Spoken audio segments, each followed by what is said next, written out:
Hello, and thank you for joining us. Hurricane Beta setting an ominous benchmark today, becoming the 13th named Atlantic hurricane in one season.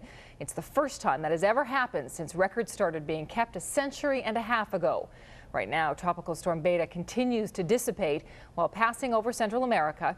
Hurricane Beta quickly weakening to a Category 1 hurricane as it made landfall around 7 a.m. local time along the Nicaraguan coast. We're joined now on the phone by Canadian reporter Don Pete, managing editor of Honduras This Week, near the Honduran border with Nicaragua. Don, there are reports of widespread flooding and landslides in both Honduras and especially Nicaragua. What can you tell us about that? Well, the flooding is definitely happening along the Nicaraguan coast where the hurricane has come ashore. I know a lot of the coastal villages are seeing their homes washed away, but luckily the government there has been trying to evacuate people over the last 2 days or so. Now, there was a lot of prep work done by the regional governments ahead of this storm, so what kind of impact will that have, do you think, on reducing the number of casualties?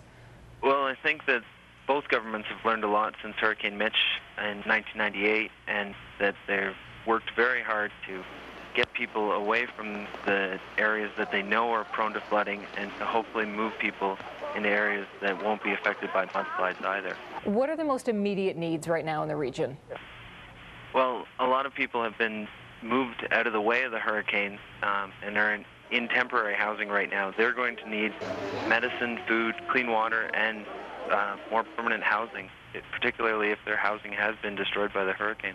Now, we know that many of the people who live in that area are living in very poor conditions. So because of that, what kind of damage do you think we can anticipate? I think we're going to have a lot of reports of missing people. It's going to be hard to get a good casualty numbers fairly soon. Those are going to come in much later, I think. And they're definitely going to need housing and food supplies very quickly.